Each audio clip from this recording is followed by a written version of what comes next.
cubic kilometers of water are hanging behind a wall of broken mountain in Tajikistan. And if that wall ever fails, the flood would not stop at one village, or one valley, or even one country.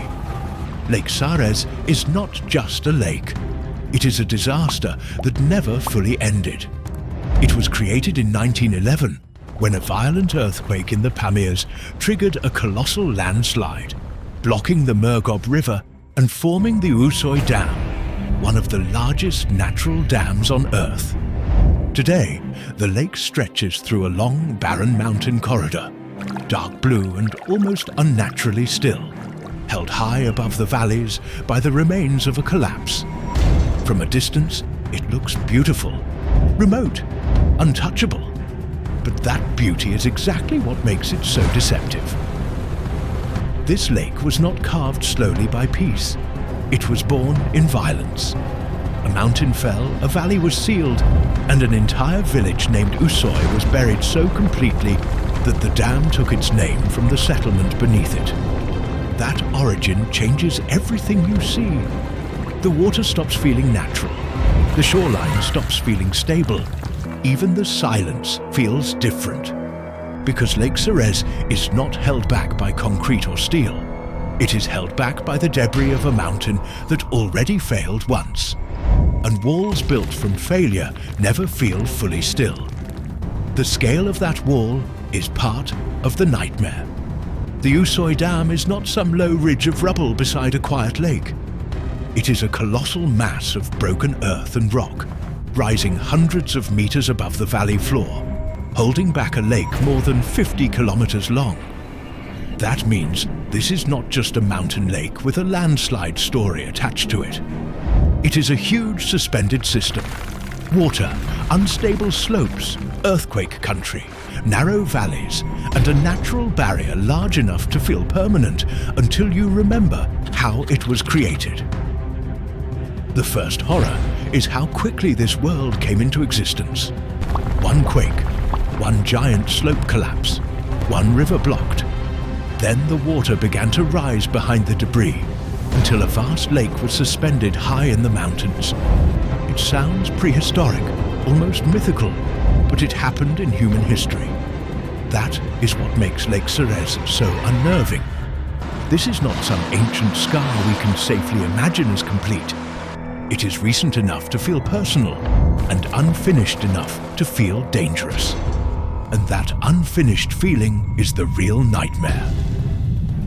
Because the fear around Lake Sarez has never only been about the dam quietly weakening on its own. The darker possibility is what happens if another massive landslide crashes into the lake. If one more unstable slope breaks loose and slams into that water, it could generate an enormous wave inside the basin. That wave could overtop the natural dam or violently destabilize it. And once that begins, the danger does not stay in one place. It does not politely remain in Tajikistan, contained inside a dramatic mountain view. It starts moving.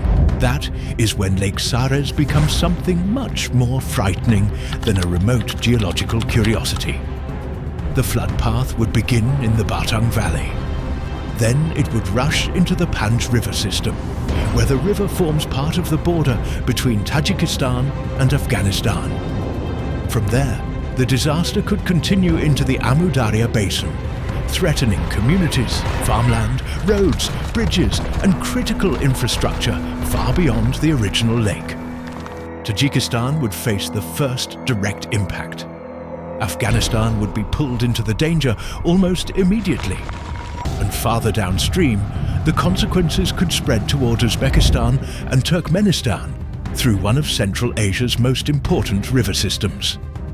That is the image that locks this place into the mind. A remote blue lake in the Pamirs with the power to turn into an international flood disaster. Because that is what gives Lake Sarez its strange scale. Most dangerous places feel local. A crater threatens the towns beneath it. A slope collapse threatens the valley below. A flood threatens the river plain nearby. But Lake Sarez carries a different kind of fear. Its violence, if released, would travel through connected geography, valley to river, river to basin, basin to borders. The disaster would begin in one of the loneliest places on Earth and then move toward millions of people who may never have seen the lake at all. And that is where the story turns cold. Imagine living far downstream from a threat you cannot see. Not next to a famous volcano everyone watches. Not on a coastline where storms are expected. But in a farming settlement, a river town, or a crossing point far below the Pamirs, knowing that somewhere high above, beyond ridges and borders and empty stone, a lake is hanging behind the broken remains of a mountain. If the wrong slope gives way at the wrong moment, the flood begins there, but it does not stay there. That is the real terror of Lake Sarez. The danger is suspended, but the consequences would be mobile. At the monitoring stations above the valley, the lake is not watched like scenery. It is watched like a pulse.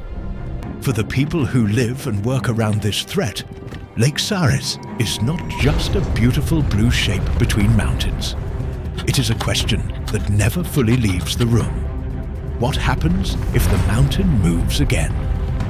That human detail matters because it turns the lake from a geological wonder into something lived with, something measured, worried over, and never completely trusted. Even the emotional shape of the place is strange. Many landscapes become less frightening once you learn their story. Lake Sarez becomes more frightening. The more you know, the less natural it feels. The water looks too still. The basin looks too narrow. The slopes look too steep. The dam looks less like land and more like a paused event. You stop seeing a mountain lake. You start seeing a mechanism. And that mechanism is surrounded by a landscape that offers no comfort. The Pamirs do not feel soft or forgiving. They feel immense, isolated, skeletal. Rock walls, cold light, high silence. A place where scale itself makes people feel small. In that setting, Lake Sarez seems almost unreal, not because it is beautiful, but because it looks like something a mountain range should not be able to hold without eventually asking for it back. That visual contradiction is part of what makes this place unforgettable. The lake is stunning. Deep blue water trapped between steep, barren walls. A basin so quiet it looks sacred. But underneath that beauty is one of the most uncomfortable facts in the entire story. This place exists because a village was buried, a river was sealed, and a mountain failed so completely that it created a giant reservoir where no lake was supposed to be. That buried village image matters. Usoi is not just a name on the dam. It is a reminder that the disaster already killed once. People were already erased here. Homes were already crushed here. Earth already moved with enough force to rewrite the valley in a single event. So when people worry about the future of Lake Sarez, they are not fearing some impossible first disaster. They are fearing a second act, and the second act could be bigger, because the lake does not need to invent a new kind of catastrophe. It only needs to continue the logic of the first one. Earthquake country, unstable slopes, sudden collapse, violent displacement. That sequence already happened here once. The only difference now is that millions of tons of water are part of the system.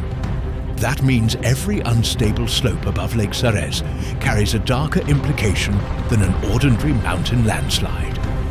At many lakes, a falling slope is a local event. Here, it could become the trigger for a transboundary disaster. That is why Lake Sarez has always felt less like scenery and more like suspended judgment. Even today, the lake is watched closely because everyone understands the same thing.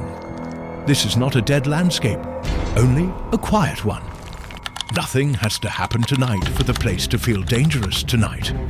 The mountain already fell once. The valley already closed once. The village is already buried. The water is already there. The system does not need to invent a disaster from scratch. It only needs motion, and motion is exactly what mountain landscapes are never finished with. So when you hear the name Lake Sarez, do not picture a peaceful alpine lake lost in the high Pamirs. Picture a reservoir born from an earthquake, trapped behind Broken Mountain, hanging above the Batang Valley. Picture that threat flowing outward into the Panj, then into the Amu Darya system, where Tajikistan, Afghanistan, Uzbekistan, and Turkmenistan all become part of the same nightmare. Picture a place where the silence is not reassurance, but delay, because this is one of those rare landscapes where the disaster is not over. It is only waiting. And if Lake Sarez is a place where a mountain turned solid earth into a wall, holding back catastrophe, the next story is stranger still. In Indonesia, the ground did not rise, collapse, or trap water. It liquefied. At Lucy Mud Volcano, the earth opened and began drowning the land in mud, swallowing roads, factories, homes, and whole neighborhoods in a slow-moving burial that looked almost unreal. In the next video, we go there, to a place where the disaster did not fall from above. It came bubbling up from below.